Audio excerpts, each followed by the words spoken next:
Good evening. It's 9 p.m. here in Seoul. Thank you for joining us on Arirang.News.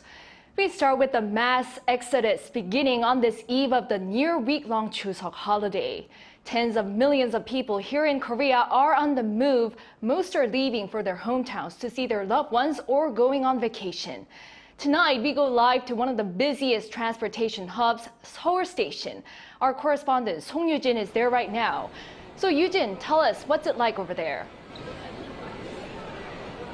Well, Ji-young, just like you said, I'm at Seoul Station, one of the most busiest railway stations here in South Korea. It's actually the busiest and most bustling.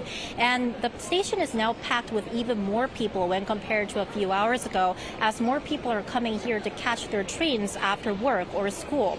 Now, the last train departs here at Seoul Station at around 11:30 p.m., so we still have more than 2 hours left. But the thing is, because there are too many passengers, it's really not unusual to see people sitting down on the floor waiting for the platform numbers to appear on the screen right behind me because there are no seats in the waiting area. And most train tickets for today are already sold out, even the standing seats. Now, for those who are unfamiliar with what Chuseok is, it's the Korean version of Thanksgiving, and it's one of the two major holidays here in Korea alongside the Lunar New Year, a time when millions of people are traveling across the country and even out of it.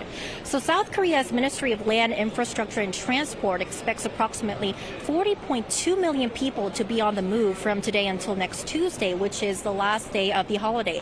Now, what this means is that roughly 80% of the nation's population will be traveling, a 27% increase from last year, and this is probably due to the extended holiday period this year. So let's first listen to what some of the travelers here had to say. I'm very excited and happy to go home and see my mother with my wife and kids, because it's been a long time since we've seen her. We're going to make Chuseok food together and also travel to a nearby forest. Because of school, I can stay home for 6 full days, but I want to rest well and spend a lot of time with my family. Yeah, I'm very excited to experience a new holiday because we don't have, of course, it's like Thanksgiving, which America also has, but we don't have any that sort of thing. So it's going to be very interesting to experience it. Well, it certainly looks busy there. Yoo-jin, for those planning to travel during this holiday period, tell us more about what they can expect. Well, Ji-young, I can say that we're going to see even bigger crowds here at train stations and also on the road tomorrow. That's because, according to a survey done by the Korea Transport Institute, people who are traveling back to their hometowns responded that they really prefer to travel back to their hometowns tomorrow, Thursday morning, which is one day before the actual Chuseok day. Now, I want to mention that although tomorrow is the start of the Chuseok holiday period, Friday is the actual Chuseok day. And as for the returning journey, most people answer that they prefer to travel back to Seoul or wherever that they departed from one day after the actual Chuseok day, which is Saturday and until Sunday. And in terms of the overall volume of the number of travelers here in Korea, the peak is expected to rise on Friday, which is the actual Chuseok day, and also the day after that, with more than 8.1 million people expected to be on the move on Friday and more than 7 million people on Saturday.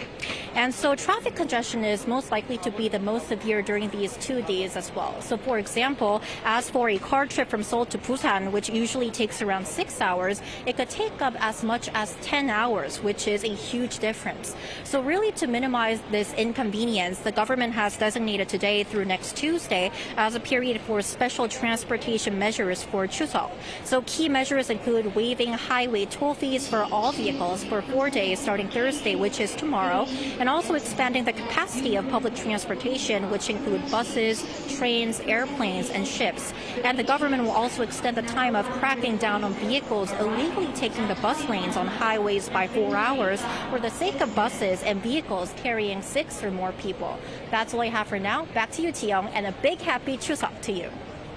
Big happy Chuseok to you too, Yoo-jin. Our Song Yoo-jin live from Seoul Station. Thank you.